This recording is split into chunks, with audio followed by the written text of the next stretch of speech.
even the founder of the company personally told me that I did a very good job, and I was like, this cannot be happening, is this a dream? Hello, welcome to another Friday with me, Ray, and I hope that you're having your lunch today on hand right now, or whatever meal that you're having, it doesn't really matter. Today I am actually having oatmeal with chia seeds and honey and banana, as you can see. And this is actually one of my favorite breakfasts because it is healthy, I think. And it's really good. Today we'll be talking about feeling incompetent. And by incompetent, I really mean in the case of you taking up a job, or if you're a freelancer, getting a new client that you haven't really served before, picking up a project that is perhaps a little bit more challenging than what you're used to, and you're questioning whether you have the skills that are required, you're questioning if you're even up for the job, if you're good enough. And I'm sure for all of you guys out there, there's at least once in your life that you're feeling like that. And maybe even now you're feeling like that. As an MC myself, when I first started MCing, and even right now, okay, even after 6 years of MCing, because I always take up new events that challenge me, I really am nervous the week before the event, and I always question myself if I can do this right. I don't want to disappoint a client, and not just the client, I don't want to disappoint the people at the event. So that feeling of slight incompetence and feeling like scared that I'm not good enough for the job is very familiar to me. So one event where I felt this feeling of incompetence or being afraid whether I was up for the job, whether I had the skills to do it, was this one MC event called HOCC. So when I got the email for an event, I just took a look at it. I was very familiar with what this event was. Basically, it was an event that was in NTU, my university. It is an inter-hall dance competition, which is really huge because it means a lot for all the dancers. They put their sweat and tears into practicing for this particular competition. If I were to take it up, I didn't want to disappoint anyone. I wanted to do a really good job. The event was held in Nanyang Auditorium, and the seating capacity was about 1,500 people, and it was terrifying. So when I saw the email, I was thinking if I should take it up. I was deciding, but I just told myself, you know what, just take it up first, then I'll worry like 1 week before the event. This is what I usually do, obviously giving myself mini heart attacks along the way. So I just said, okay, I'll take up the event. 1 or 2 weeks before, when we were rehearsing before the event, and we went to the venue and I saw how big the auditorium was, literally I was very nervous. Well, I mean, it's one thing to MC an event in front of 50 people. It's one thing to MC an event that is in front of 1,500 people. So that was pretty crazy. Another event I remember, one that I was very afraid of, was company dinner. I knew the demographics of people that was attending the event were all 40, 50, 60 years old, and they are all people who are engineers. And for me, because I'm a media student, I always am afraid. I have this stereotype. Correct me if I'm wrong, okay? I know this stereotype is probably not true, but in my mind, I'm just afraid that I cannot relate with people who are in the engineering field. And knowing that they're all 40, 50, 60 years old, I was so afraid that I wouldn't be able to entertain them as an MC. Once again, like my usual self, I just took up the event and started worrying 1 to 2 weeks before. And I was just very afraid because some of them, in fact, most of the people at the event were not Singaporean. There were people from China, Malaysia, there were Bangladeshi people. So there are some people who didn't even know how to understand English. Some of them knew how to understand Mandarin only, or different dialects. So I was terrified. Okay, but I just took it up and see how it went. And you know, it turns out that these two events, the dance competition and the engineering company dinner, turned out really well.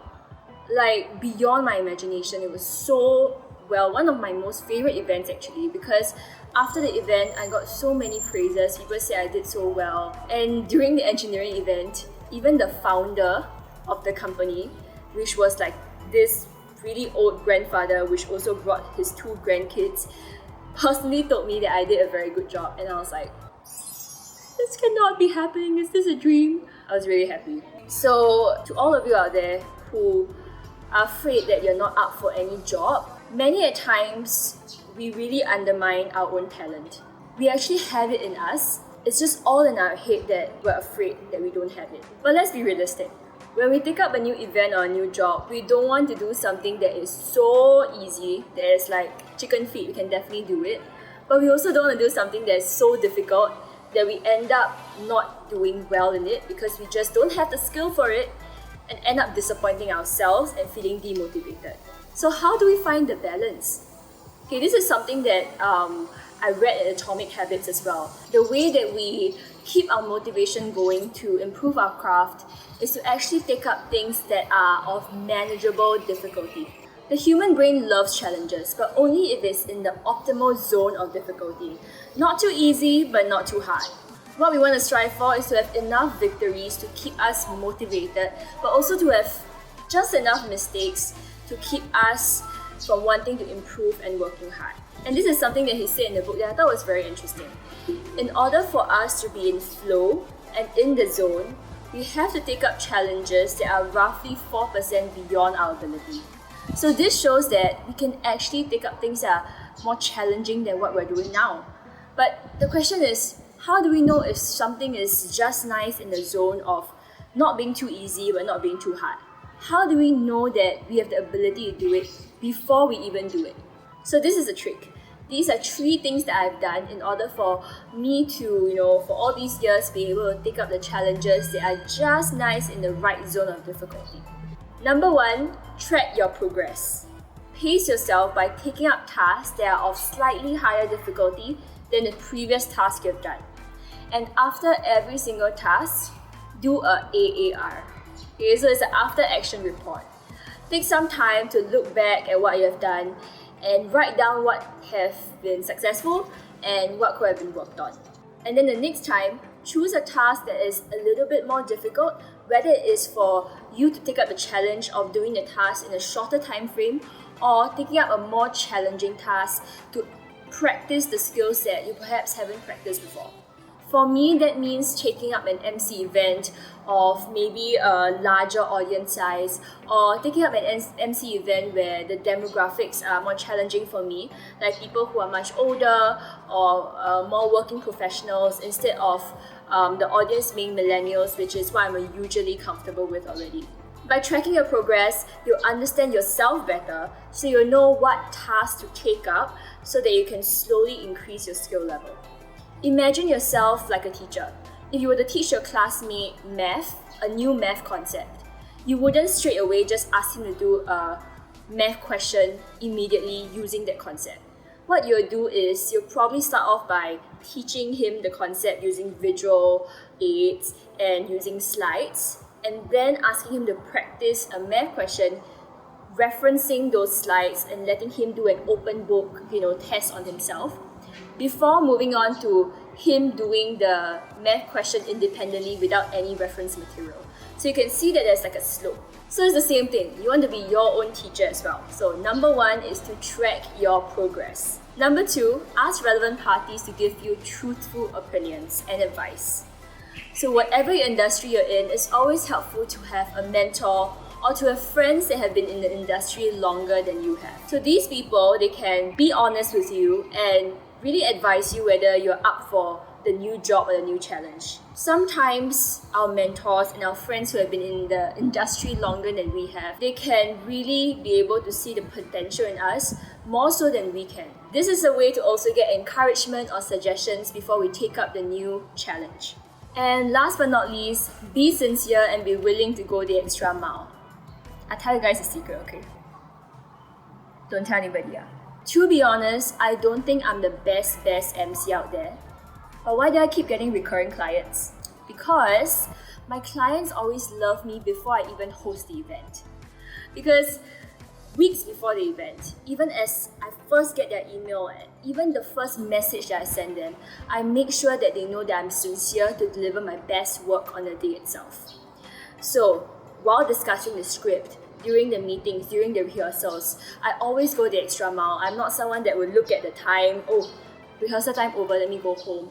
I make sure that I listen to their needs, what they want out of the event, how they want the audience to feel. I make sure that I'm able to deliver what they want. And I show them that I'm sincere and willing to do that. I'm sincere to work with them as a team to make the event the best that it can be. Not only that, I make sure that I develop a relationship that's beyond just work. I don't see them as just a one-time recurring client. I ask them about them. I ask them, have they eaten? I ask them, how's work? I ask them, more personal questions beyond just the job itself, if they're comfortable and if they're willing to make friends with me, of course. So this is why I always get recurring clients. And after every event, I make sure I ask for feedback so that they know that I genuinely want to improve. Every single time you take up a new job or if you meet a new client, instead of just worrying about yourself, whether you are able to do well, think about them. Have this mindset that you are adding value to them. You are delivering a service to them. Think of, how can I best help them? So when you're thinking more about the person instead of you, you'll naturally deliver the best that you can do. So just to sum up, number 1, track your progress. Pace yourself and take up tasks that are of slightly higher difficulty than the previous one you've done. Number 2, ask relevant parties for their truthful opinion, whether it's your mentors or friends that have been in the industry longer than you have. And last but not least, be sincere and always be willing to go the extra mile.